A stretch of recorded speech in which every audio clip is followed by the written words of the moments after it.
The morning run. Marcus Thompson was in the middle of his morning run, each step pounding against the high school track with a rhythmic precision honed through years of dedication. The sun had barely started its rise, casting a soft, golden glow over the suburb of Ridgeview. For most teenagers, the early hour meant another chance to catch up on sleep or scroll endlessly through social media. But for Marcus, it was time to work. Time to push his body to its limits and fine-tune his sprinting skills. At just 17 years old, Marcus was already a rising star in track and field, his natural speed and agility setting him apart from his peers. He had dreams, big ones, dreams of running on the world stage, wearing the colors of his country at the Olympics. His parents, both professionals in their fields, his mother a lawyer and his father an engineer, had always emphasized the importance of hard work and focus. They had moved to Ridgeview when Marcus was younger, drawn by the excellent schools and quiet, suburban atmosphere, a place they thought would provide their son with better opportunities. But even in a community known for its picturesque streets and pristine lawns, Marcus had faced his share of challenges. Ridgeview was predominantly white, and Marcus was one of the few black students at Ridgeview High. Over the years, he had become accustomed to the stares, the sideways glances, and the microaggressions that lingered beneath the surface. People like Patricia Coleman, a middle-aged woman who had unofficially dubbed herself the Neighborhood Watch, saw Marcus and others like him as outsiders. Her sharp eyes and suspicious glances followed him whenever their paths crossed, but Marcus had always done his best to avoid any direct conflict with her. This morning, the track was quiet. The only sounds were the steady rhythm of Marcus's footfalls, the occasional chirping of birds, and the distant hum of cars starting their daily commutes. He loved this time of day, when the world was just waking up, and he had the track to himself. It gave him space to focus, to plan, and to visualize success. He was training for the regional championships, and every second counted. His coach had reminded him time and again that scouts from top universities would be watching, and Marcus knew that a strong performance could open the door to a scholarship and, ultimately, the realization of his Olympic dreams. As Marcus completed his final sprint, his legs burned with exhaustion, but it was a satisfying kind of pain, the kind that came from knowing you'd given your all. He slowed to a jog, catching his breath as he approached the bleachers where his water bottle sat. Just as he took a sip, something out of the corner of his eye caught his attention. A woman was standing at the entrance to the track, watching him with a stern, unwelcoming expression. He recognized her immediately, Patricia Coleman. Patricia was notorious in the neighborhood, always keeping a watchful eye on anyone she deemed suspicious. She had called the police on kids for playing too loudly in the park, and once confronted a delivery driver simply because she didn't recognize him. Marcus had heard the stories, and he had no interest in becoming one of them. He had always made a point of staying out of her way. But this morning, it seemed their paths were destined to cross. As Patricia marched across the field toward him, Marcus could feel the tension building. He had been here many times before, training alone in the early hours, and no one had ever questioned him. He had Coach Jenkins' permission to use the track whenever he needed. But as Patricia approached, her eyes narrowed and her lips pursed. Marcus knew that none of that mattered to her. "Excuse me," Patricia snapped, her voice sharp and demanding. "What are you doing here?" Marcus took a deep breath, reminding himself of the countless conversations he'd had with his parents about how to handle situations like this. "Keep calm. Stay respectful. Don't give them a reason to escalate." "I'm training, man," he replied, his voice steady but polite. "I run here every morning. I'm on the track team." Patricia's eyes narrowed further as if scrutinizing every word that came out of his mouth. She crossed her arms tightly across her chest, her posture rigid. "At this hour? On school property? This is private property, young man. You can't just show up here whenever you feel like it." Marcus could feel the frustration bubbling just beneath the surface, but he kept his tone respectful. "Coach Jenkins gave me permission to train here early. I've been doing this for months." Patricia's eyes flicked to his gym bag, sitting a few feet away near the bleachers. "What's in that bag?" she asked, suspicion dripping from her words. "Are you hiding something?" Marcus could hardly believe what he was hearing. Hiding something. He had just finished his run, and now this woman was treating him like a criminal.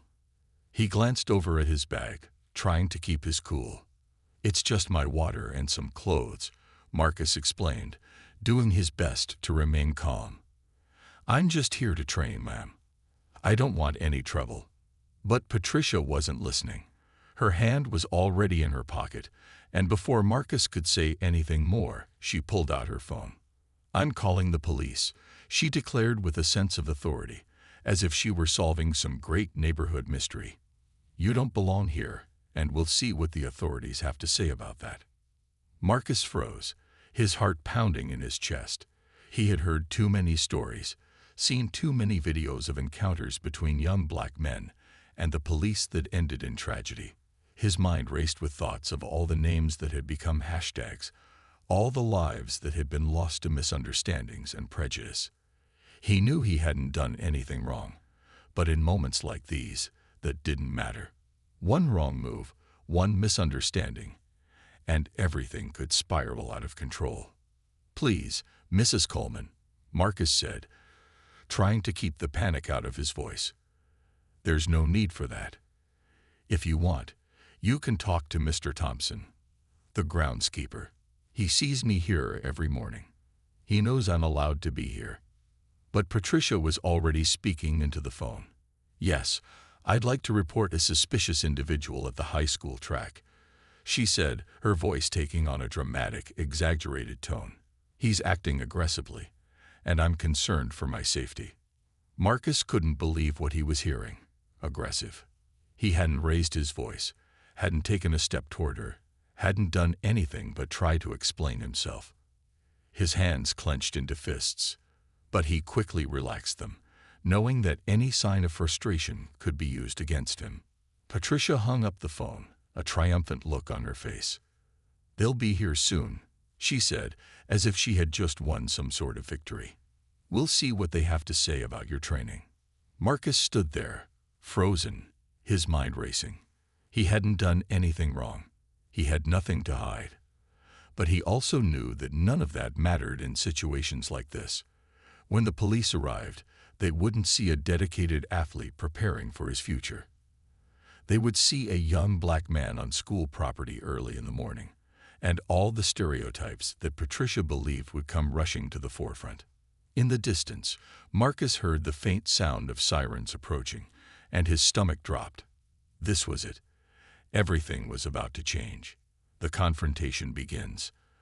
As the distant wail of sirens drew closer, Marcus felt a wave of dread wash over him. His heart pounded in his chest, and he couldn't shake the feeling that he was standing on the edge of something far bigger than just a misunderstanding. His thoughts raced back to the countless conversations he'd had with his parents about how to navigate encounters with authority, especially as a young black man. Stay calm. Be respectful. Don't give them a reason to see you as a threat. But the weight of those lessons felt crushing in this moment, standing on his high school track with nothing but a water bottle and gym bag, waiting for the police to arrive. Patricia Coleman stood just a few yards away, her arms crossed, her face twisted into a smug expression of self-righteousness. To her, this was no misunderstanding. In her mind, she had already decided that Marcus was out of place, an intruder in her perfectly manicured, predominantly white suburban world. For her, this was about upholding the invisible but powerful boundary between us and them.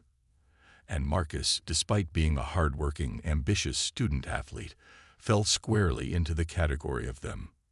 "Do you understand now?" Patricia said, her voice laced with condescension. "This is a respectable neighborhood, and we don't just let anyone wander onto school property, especially not at odd hours."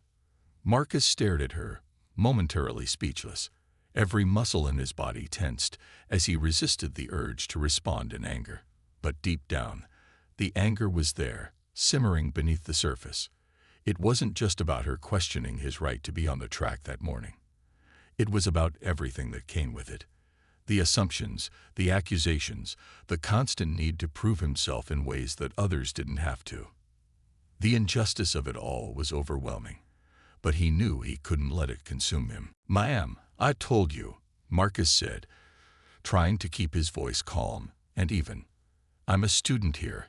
I have permission to be on the track. I'm just trying to train for the regional championships."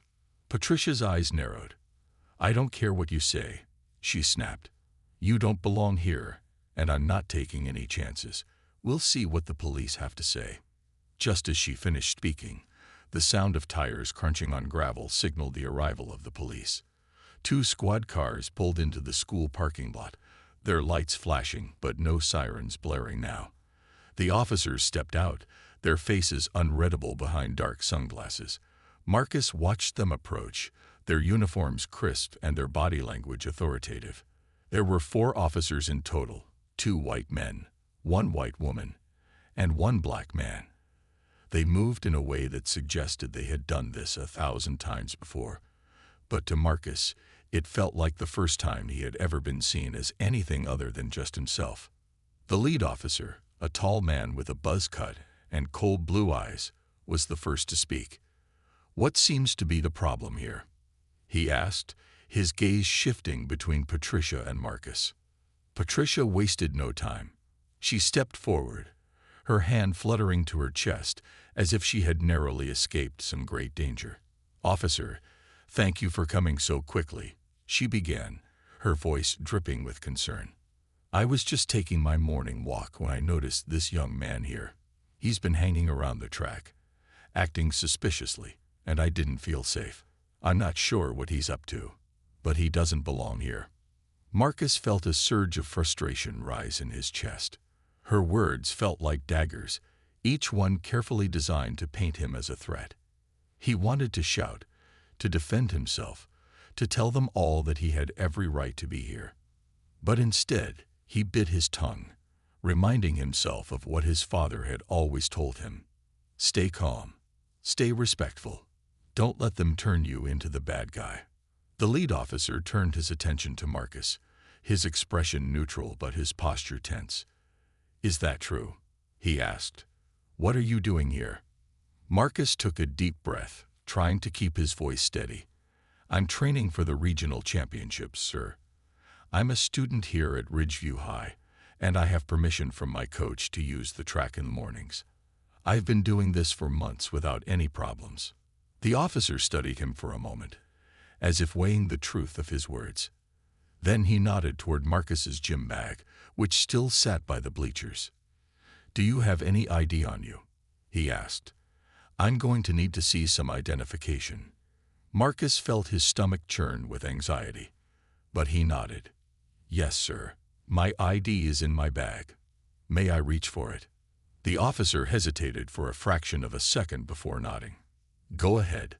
Slowly, Marcus moved carefully, his hands visible at all times as he walked over to his bag. He unzipped it, pulled out his wallet, and handed his school ID to the officer. The officer examined it briefly before passing it to one of his colleagues, who stepped away to run a check. The silence that followed was suffocating. Marcus stood there, feeling the weight of the officer's gazes on him, the tension in the air thick enough to cut. Patricia, meanwhile, stood off to the side, watching the entire scene unfold with a look of smug satisfaction on her face. She had gotten what she wanted. The authorities were here, and in her mind, that meant she had been right to call them. But Marcus knew better. He knew that none of this was about right or wrong, truth or lies. It was about perception. And right now, the only thing that mattered was how these officers perceived him. A young black man standing on a high school track with nothing but a water bottle and a gym bag. Finally, the officer who had taken Marcus's ID returned. "It checks out," she said, handing the ID back to Marcus. "He's a student here." The lead officer looked at Patricia, then back at Marcus. "All right," he said, his tone more neutral now. "It looks like everything's in order. You're free to continue your training." But before Marcus could even process the relief that washed over him, Patricia interjected. "Wait a minute," she exclaimed, her voice rising in indignation. "You're just going to let him go? I told you, he was acting suspiciously. How do we know he wasn't planning something?" Marcus couldn't believe what he was hearing. Even after everything, after his ID had been checked, after the officers had confirmed that he was a student, Patricia still wasn't satisfied. She still saw him as a threat, and nothing was going to change her mind. The lead officer, to his credit, didn't seem interested in entertaining Patricia's paranoia any further. He held up a hand to silence her. "Ma'am," he said, his tone firm but polite, "we've verified his identity, and there's no reason to believe he's done anything wrong. If you have further concerns, I suggest you take them up with the school administration." Patricia's face turned red, her eyes narrowing in frustration. She opened her mouth to protest again, but the officer had already turned back to Marcus. "Sorry about the misunderstanding, son," he said, offering a curt nod. "You're free to go." Marcus nodded, swallowing the lump in his throat.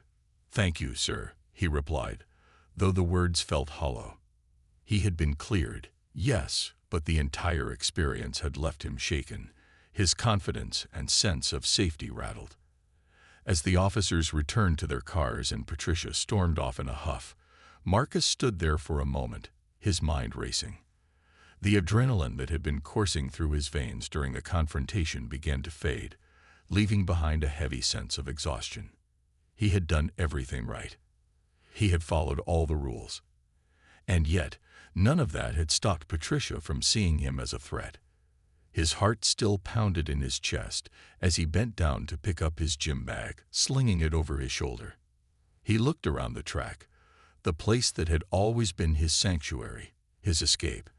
But now it felt tainted. The peace and solitude he had once cherished seemed shattered by the events of that morning.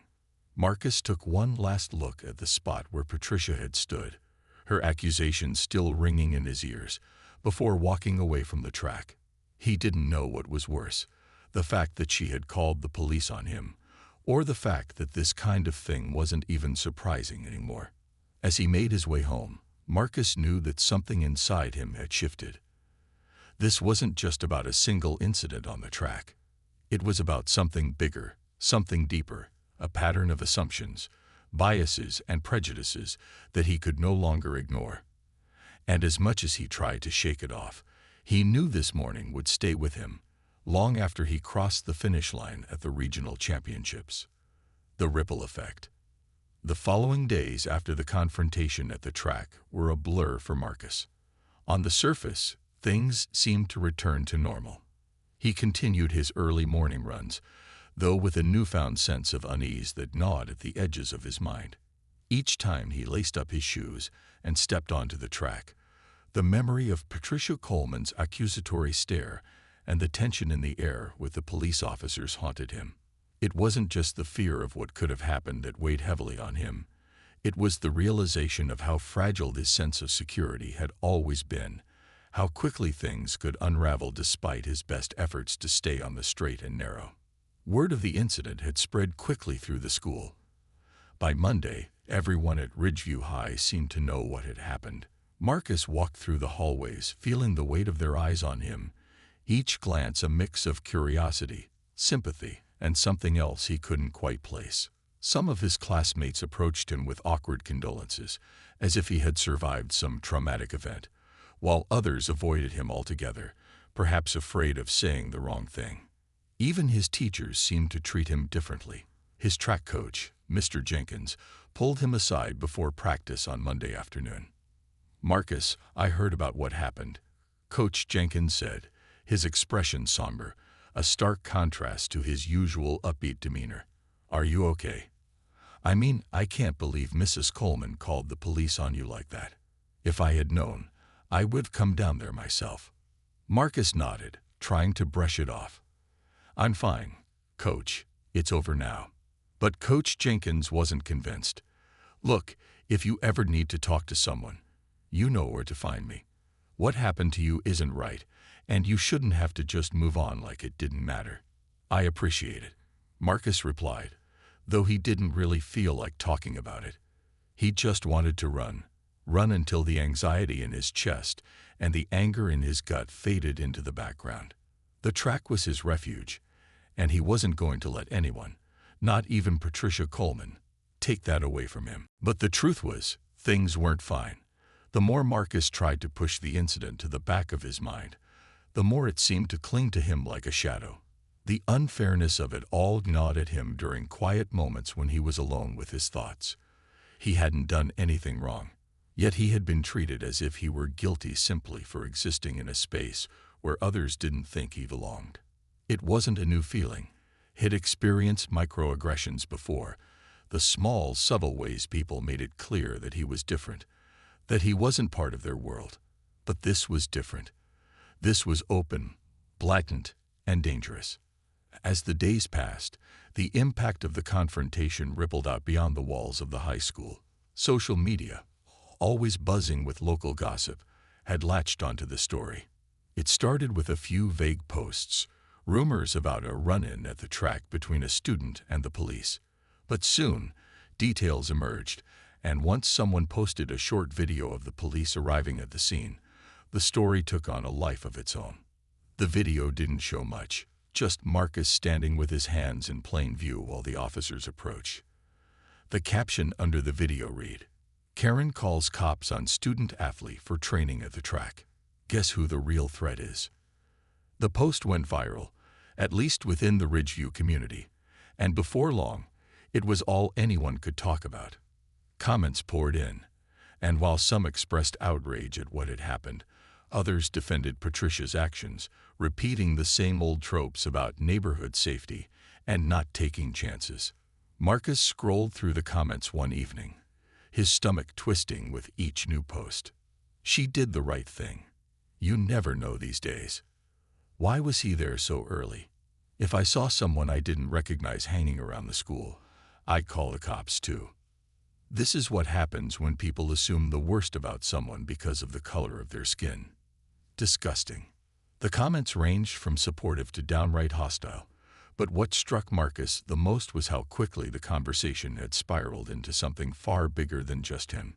It was no longer about Marcus Thompson, the student-athlete training for a track meet.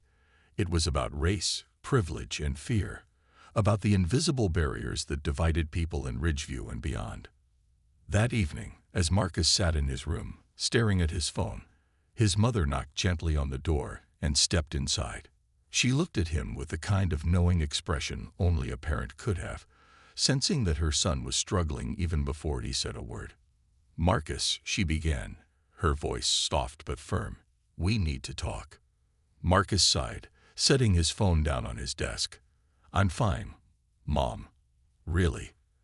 I know you're trying to be strong," she said, sitting down on the edge of his bed. "But you don't have to pretend that this didn't affect you. What happened to you was wrong, and it's okay to feel angry or frustrated about it." Marcus looked down at his hands, his fingers curling into fists as he thought about Patricia Coleman's smug face, the way she had spoken to him as if he were already guilty of something. I don't get it," he said finally, his voice tight. "I was just running. I've been doing it for months." And no one said anything. But all it took was one person seeing me as a threat, and suddenly the police are involved. I didn't do anything wrong. "I know," his mother said, reaching out to place a hand on his shoulder. "But sometimes, it's not about what you did or didn't do. It's about how people perceive you. And unfortunately, there are still people who see a young black man and make assumptions that have nothing to do with who you really are. That's what makes it so frustrating," Marcus muttered. "No matter how hard I work, no matter how much I try to do everything right, it's like I'm still not enough." His mother's face softened with a mix of empathy and pain. "You are enough, Marcus. More than enough. But we live in a world where, for some people, their biases and fears cloud their judgment. It's not fair, and it's not right, but you can't let it stop you from being who you are." Marcus nodded, though he still felt a tightness in his chest. "What am I supposed to do, though? Just ignore it? Pretend like it doesn't bother me?" "No," his mother said, her voice steady. "You don't ignore it. You acknowledge it, you learn from it, and then you decide how you want to respond. You're strong, Marcus, and you have a bright future ahead of you. Don't let people like Patricia Coleman take that away from you. Her words resonated with him, but they didn't fully ease the ache inside. Marcus knew his mother was right. He couldn't let this incident define him. But at the same time, he couldn't shake the feeling that this was about more than just him. It was about the town of Ridgeview and the unspoken lines that divided people based on race and class. He had always known those lines existed, but this experience had brought them into sharp focus, forcing him to confront the reality of what it meant to live in a community that didn't always see him for who he truly was. As the days went by, Marcus began to notice the larger effects of the incident. His story was no longer confined to social media posts and high school gossip. The local news had picked it up, and soon reporters were knocking on the door, asking for interviews. Marcus's parents shielded him from most of it, but the pressure was there, growing with each passing day. Some of his classmates began to avoid him entirely, not wanting to be caught up in the controversy, while others tried to rally around him, offering support that felt well-meaning but often uncomfortable. Even the school administration got involved. Principal Hayes called Marcus into his office one morning, his usually cheery demeanor replaced by a somber, concerned expression. "Marcus, I want you to know that we're taking this situation very seriously," Principal Hayes said, folding his hands on his desk. "What happened to you was unacceptable, and we're conducting a full investigation into the matter." Marcus raised an eyebrow, unsure of what that even meant. An investigation? Into what? Principal Hayes cleared his throat. "We're looking into Mrs. Coleman's actions and whether she violated any school policies by calling the police without proper cause. Additionally, we're reaching out to the local authorities to ensure that incidents like this are handled appropriately in the future." Marcus appreciated the gesture, but it felt hollow. What good would an investigation do? It wasn't going to change the fact that he had been treated like a criminal for simply being in the wrong place at the wrong time, in the eyes of someone like Patricia Coleman. "Thanks," Marcus said quietly, though he wasn't sure what else to say. After the meeting, Marcus returned to the track, his sanctuary, hoping to lose himself in the rhythm of his footsteps, the pounding of his heart, the simple, comforting repetition of pushing his body to the limit. But even there, the memory of that morning, of Patricia's accusations and the police's presence, lingered like a heavy cloud. The ripple effect of that single encounter was far-reaching, affecting not only Marcus but also the entire town of Ridgeview. What had started as a personal moment of injustice had grown into a larger conversation about race, privilege, and the assumptions people made about one another. And though Marcus had no desire to be at the center of it all, he couldn't escape the fact that his story had become a catalyst for change, whether he wanted it to or not. A town divided. In the weeks following the incident at the track, the peaceful facade of Ridgeview began to crack, revealing the deeper tensions that had long simmered beneath its pristine surface. The town was no stranger to quiet disputes, the kind that played out in homeowners association meetings or were whispered about at dinner parties. But the confrontation between Marcus and Patricia Coleman had brought those underlying divisions out into the open, and now there was no turning back. At school, Marcus could feel the tension growing. Students and teachers were more careful with their words, as if afraid to say the wrong thing. It wasn't just the incident that had shaken people, it was the conversation it had sparked. Suddenly, issues that had always been swept under the rug were being discussed openly, and not everyone was comfortable with that. It started with a series of meetings at Ridgeview High, hastily organized by the school administration. Under the guise of promoting community healing and open dialogue, Principal Hayes and a few other staff members held assemblies where students were encouraged to share their thoughts and experiences. The goal, they said, was to foster understanding and ensure that something like what had happened to Marcus didn't happen again. But from the moment Marcus walked into the gymnasium for the first assembly, he could tell that things were already going sideways. The room was packed, the air heavy with tension, Students sat in clusters, some groups of friends whispering quietly to each other, others casting uneasy glances toward Marcus. He tried to ignore it, sitting near the back with his teammates from the track team, but the energy in the room was palpable. Principal Hayes took the stage, his expression serious as he addressed the students. I know many of you are aware of the incident that occurred recently involving one of our students, Marcus Thompson. He began, his voice echoing through the gym. We are here today to talk about how we can be better as a community, how we can make Ridgeview High a place where everyone feels safe and valued. As Principal Hayes spoke, Marcus felt a sinking feeling in his stomach. This wasn't going to go the way they hoped. He could sense it. This wasn't about healing or unity. It was about putting a Band-Aid on a wound that went far deeper than anyone wanted to admit. As the principal finished his introduction, he invited students to speak. One by one, a few brave voices rose from the crowd, offering vague platitudes about kindness and acceptance. But it wasn't long before the conversation took a darker turn.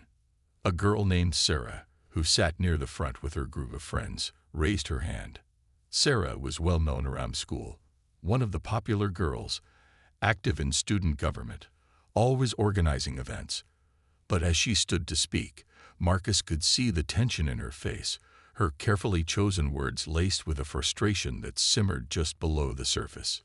Look, I get that what happened to Marcus was messed up, Sarah began, glancing around the room as if gauging the reactions of her peers. But we can't just blame everything on racism.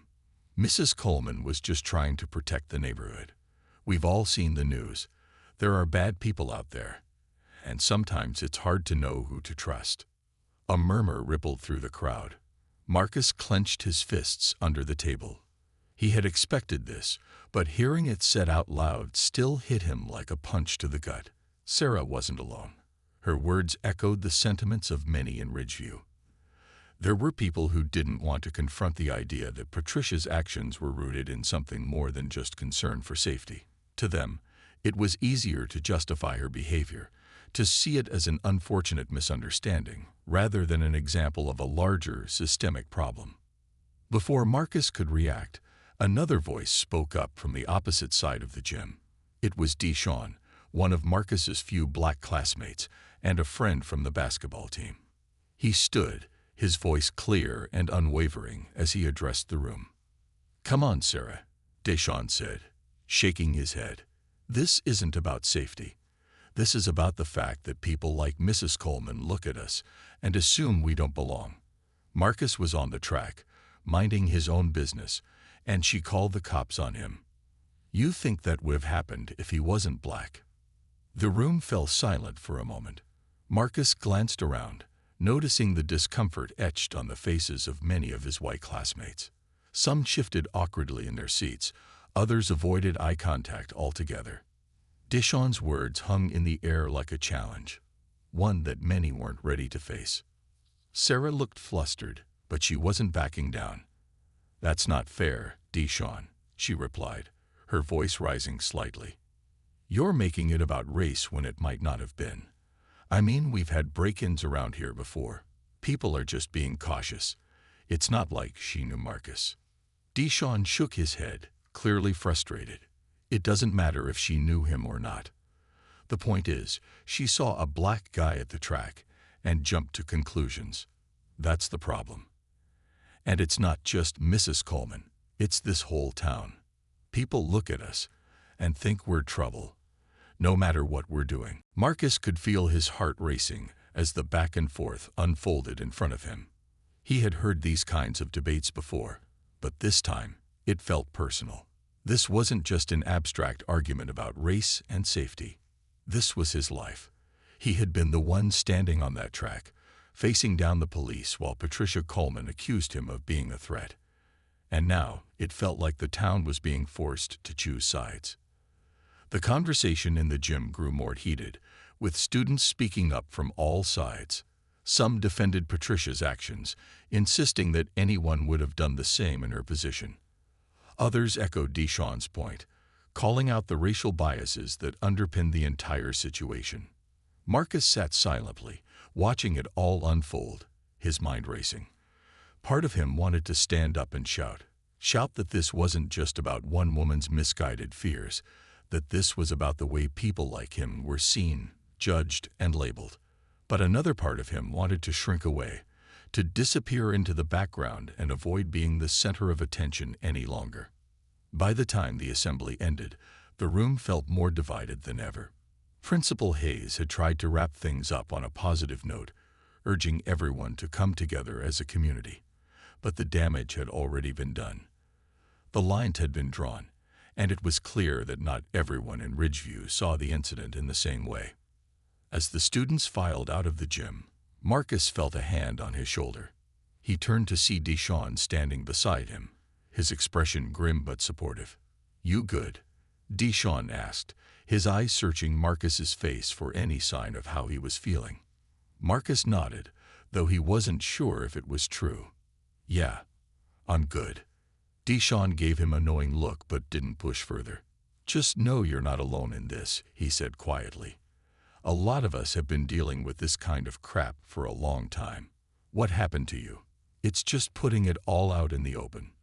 And people don't like what they see." Marcus appreciated Deshawn's words, but they didn't make the weight on his chest any lighter. The assembly had only confirmed what he already knew. This wasn't going to be an easy fix. The town of Ridgeview wasn't ready to face its own demons, and people like Sarah weren't willing to admit that their comfortable lives were built on a foundation of unspoken biases and unchallenged assumptions. Outside of school, the conversation had spilled into the wider community. Neighborhood forums and social media pages were ablaze with debates over the incident. Some residents praised Patricia Coleman for being vigilant and protecting the neighborhood, while others criticized her for overreacting and perpetuating harmful stereotypes. The story had even made its way into the local news, with reporters framing it as a case study in the complexities of race relations in suburban America. Marcus couldn't escape it. No matter where he went, the incident seemed to follow him. At the grocery store, he overheard people whispering about it in the aisles. At church, members of the congregation offered him awkward words of support, their eyes filled with pity he didn't want. Even at track practice, where he usually felt the most at home, the atmosphere had changed. His teammates were more subdued, their jokes and banter muted by the weight of what had happened. It wasn't long before Marcus's parents were dragged into the fray as well. One evening after dinner, they sat him down in the living room, their faces serious. "Marcus," his father began, his voice calm but firm, "we need to talk about what's happening. Your mother and I have been hearing from people in the community. Some want to support you, but others, well, let's just say not everyone is on your side." Marcus's stomach tightened. He had known this conversation was coming, but that didn't make it any easier to hear. "We've been approached by a couple of local organizations," his mother added, her tone measured. "They want to use your story to raise awareness about racial profiling and bias. They think this could be an opportunity to spark real change, not just in Ridgeview but beyond." Marcus sat back, processing the weight of what they were saying. He had never asked for any of this. All he had wanted was to train for his track meet, to work toward his dreams of running at the collegiate level, maybe even the Olympics one day. But now his life had become something bigger, something he wasn't sure he was ready for. "I don't know," Marcus said slowly, rubbing his temples as the pressure mounted. "I didn't ask to be the face of anything. I just want things to go back to normal." His parents exchanged a look, and his father leaned forward, his expression softening. "I know, son, but sometimes life doesn't give us the option of going back to normal. What happened to you? It's bigger than you. And whether you like it or not, people are looking to you now. You have a voice in this. You have the chance to make a difference." Marcus looked away, his mind racing. He understood what his father was saying, but it didn't make the burden any easier to carry. How could he, just one person, take on something so huge? And more importantly, did he even want to? As the conversation continued, Marcus realized that the confrontation on the track had set off a chain of events he could no longer control. Ridgeview was divided, and no amount of community dialogue or school assemblies was going to fix that overnight. But the question that gnawed at him now was whether he had the strength or the desire to be the one who tried to bridge that divide. The weight of expectation. Days stretched into weeks, and the aftershocks of the confrontation at the track rippled through every corner of Marcus's life. The incident was no longer just an awkward memory. It had transformed into a spotlight, bright and unrelenting, casting Marcus as an unwitting symbol in a larger conversation about race, privilege, and injustice in Ridgeview.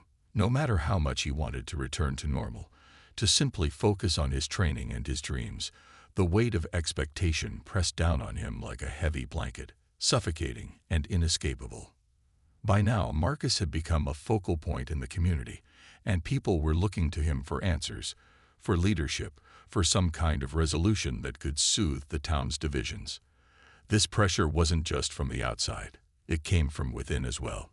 He could feel it every time he walked through the halls of Ridgeview High or entered the local grocery store.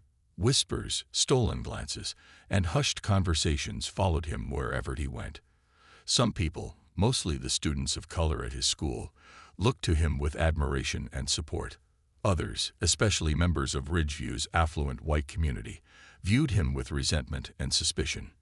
It was as if he had unwittingly become a mirror, reflecting the town's unspoken fears and discomforts.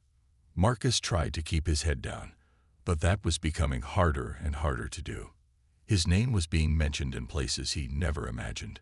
Local news outlets had run stories about the incident at Ridgeview High, each with their own angle. Some framed it as a story of racial profiling and systemic bias, while others leaned into the idea of safety concerns in a changing community.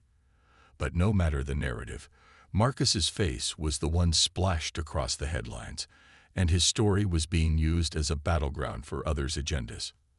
At home, Marcus's parents were divided on how best to handle the situation. His mother, always pragmatic and careful, was concerned about the long-term impact on Marcus's future. "You have to think about what comes next," she would say. "This kind of attention can open doors, but it can also close them. You don't want to be defined by this one moment." His father, however, saw things differently.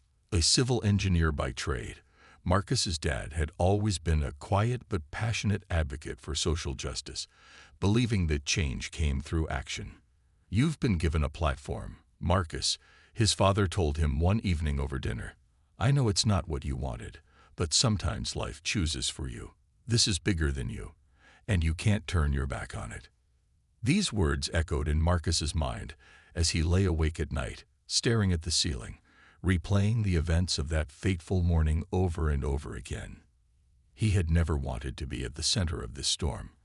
All he had wanted was to train for the regional championships, to work toward his dream of earning a scholarship and one day competing on the world stage.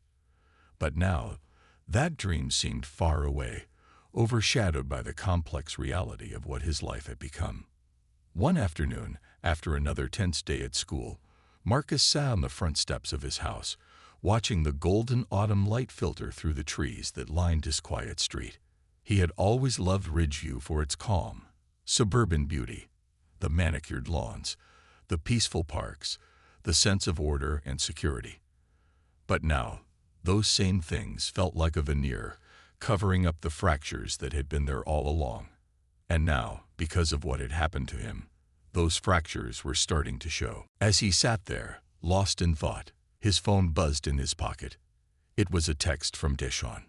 "Deshawn, hey man, you free tonight? A bunch of us are getting together at Malik's house. We're talking about everything that's been going on, and we could use your input." Marcus stared at the message for a moment.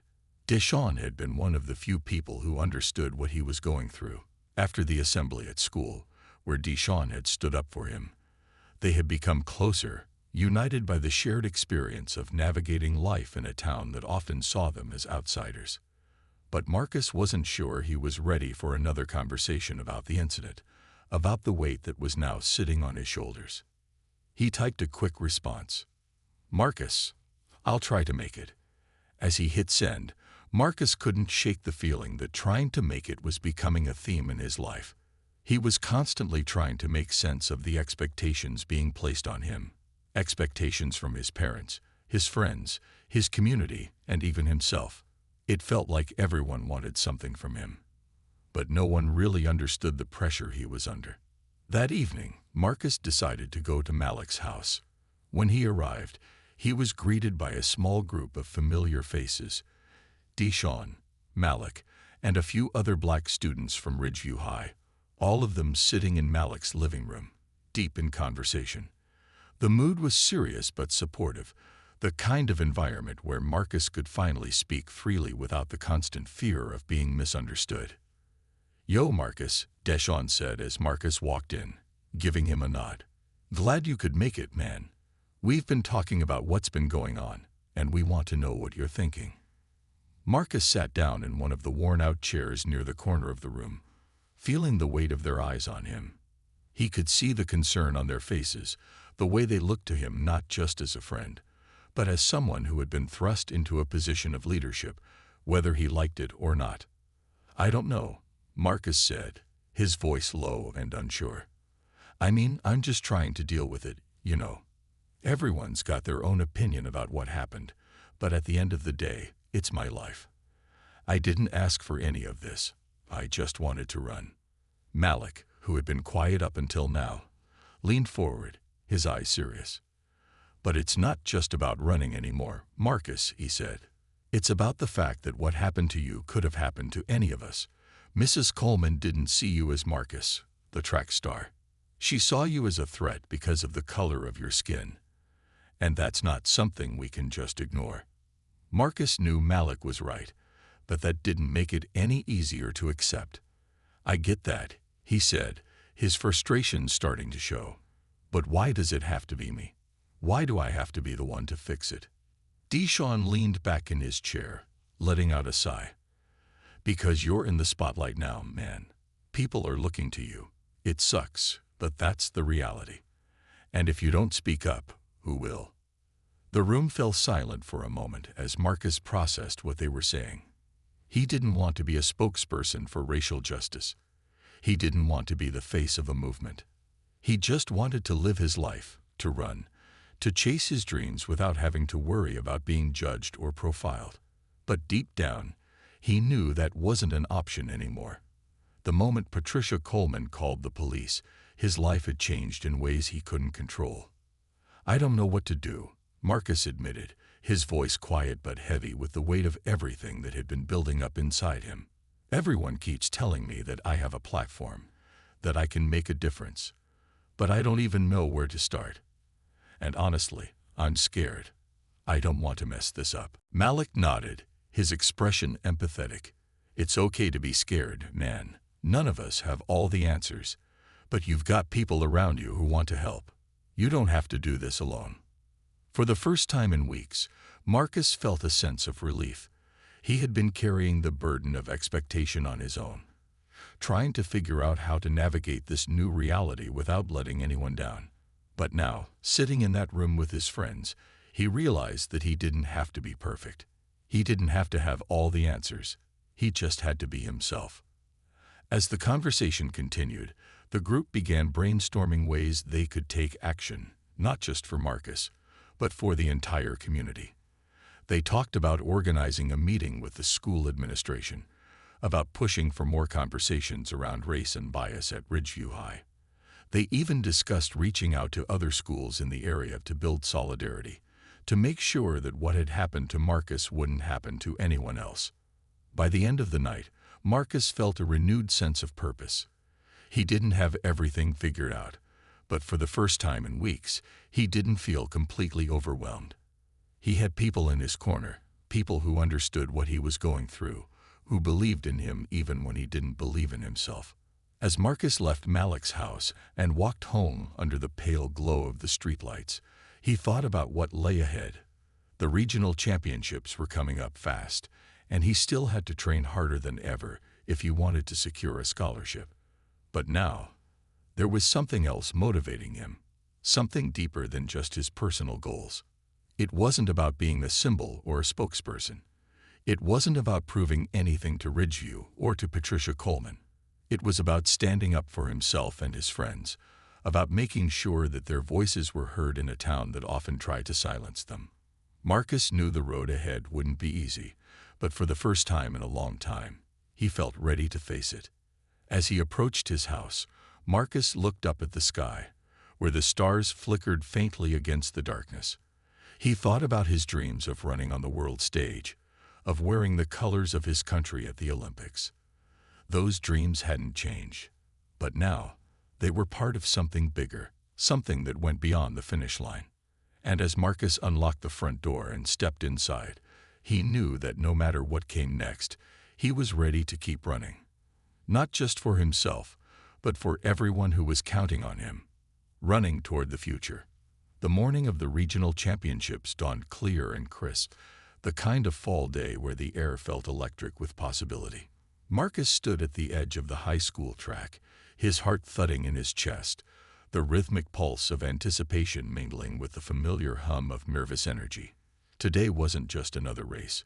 It was the culmination of months of training, of dedication, of pushing his body and mind to their absolute limits.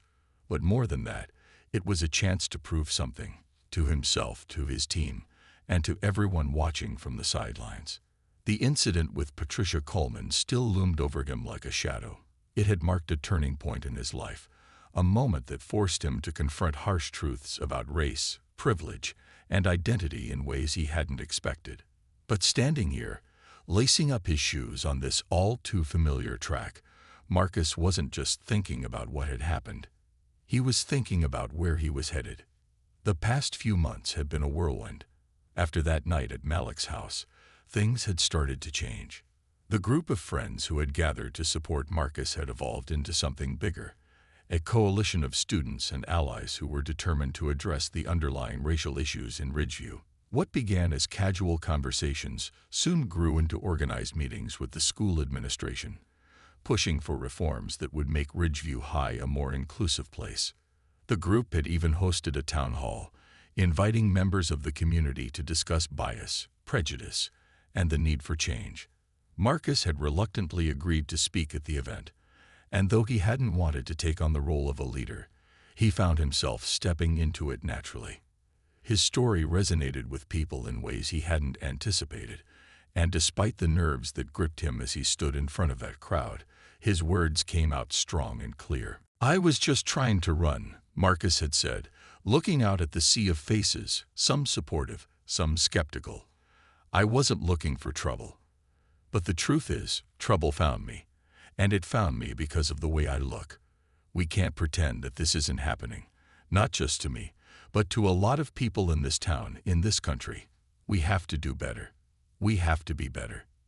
The applause that followed had been louder than Marcus expected, and afterward, people had come up to him, teachers, students, even a few parents, thanking him for speaking up, for helping them see things differently.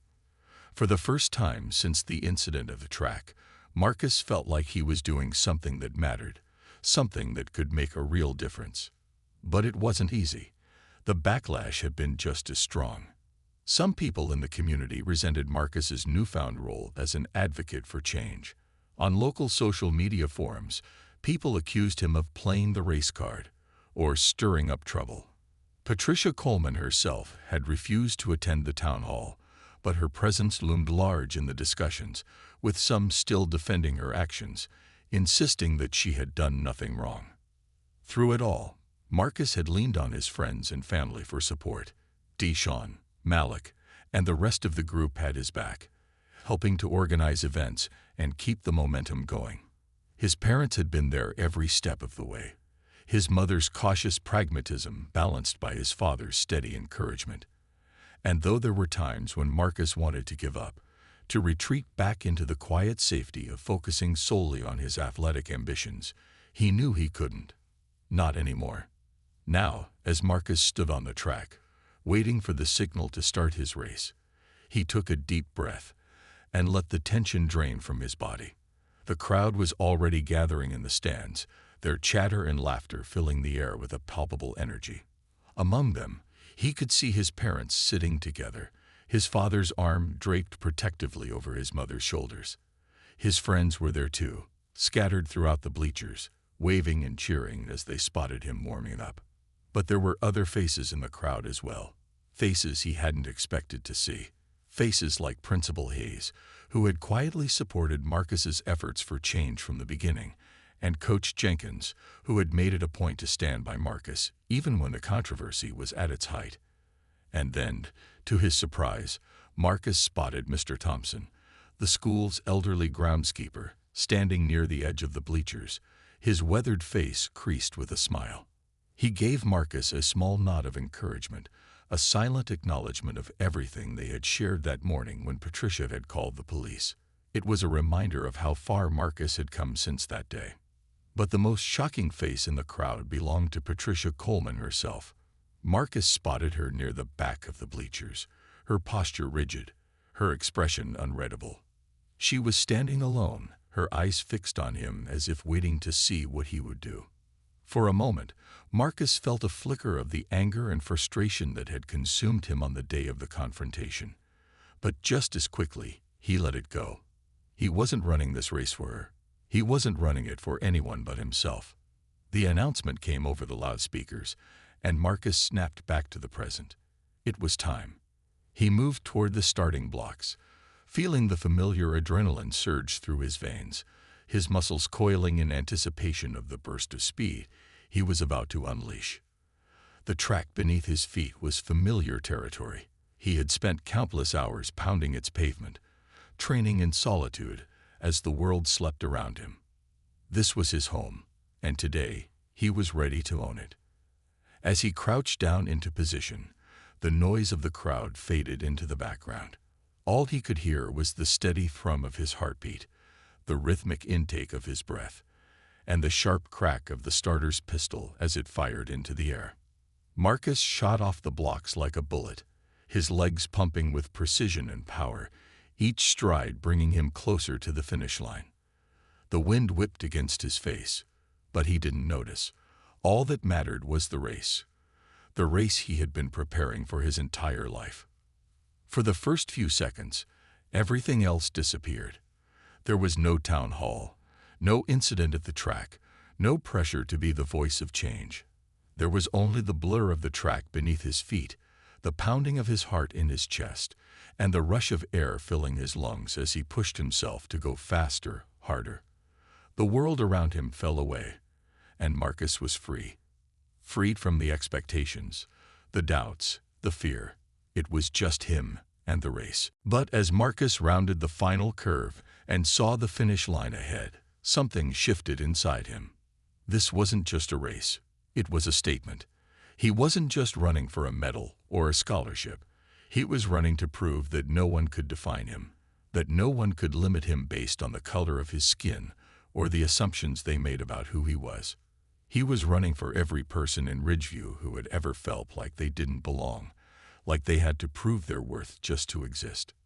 And so, with a final surge of energy, Marcus crossed the finish line. The crowd erupted into cheers, but Marcus barely heard them. His body was exhausted, his legs burning, his chest heaving with the effort of the race. But as he stood there, bent over with his hands on his knees, gasping for breath, a slow smile spread across his face. He had done it. He had run his race, on his terms, and no one could take that away from him. As the officials tallied the results, Marcus walked slowly toward his coach, who was beaming with pride. Coach Jenkins clapped him on the back, a wide grin splitting his face. "You did it, Marcus," he said. "You ran like a champion." Marcus nodded, too tired to speak, but the weight of the accomplishment settled over him like a warm blanket.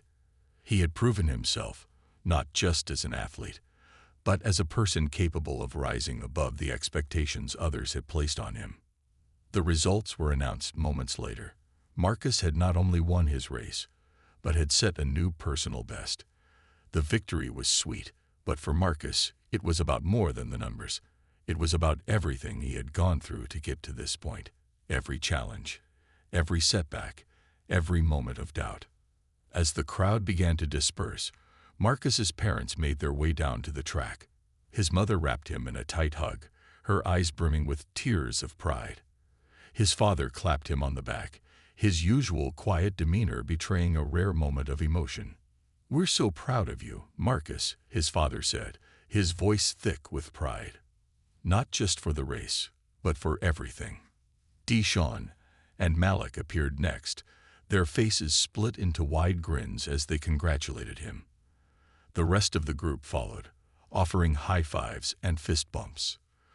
For the first time in a long time, Marcus felt truly at peace. But as the crowd thinned, Marcus noticed Patricia Coleman still standing at the edge of the bleachers, watching him. Their eyes met for a brief moment, and in that moment, Marcus saw something in her expression that he hadn't expected. Regret, perhaps, or maybe just the weight of everything that had transpired between them. She gave him a small nod, almost imperceptible, and then turned and walked away. Marcus watched her go, his emotions a complicated swirl, but he didn't dwell on it. There would be other conversations, other moments to unpack the meaning of everything that had happened. For now, he was content to let it be. As the sun began to set, casting long shadows over the track, Marcus stood in the center of it all, surrounded by his family, his friends, and his community. The road ahead was still uncertain, still full of challenges and expectations. But now, Marcus knew he was ready to face it. He wasn't just running for himself anymore. He was running for something bigger, something that went beyond the finish line. And no matter what came next, Marcus Thompson was ready.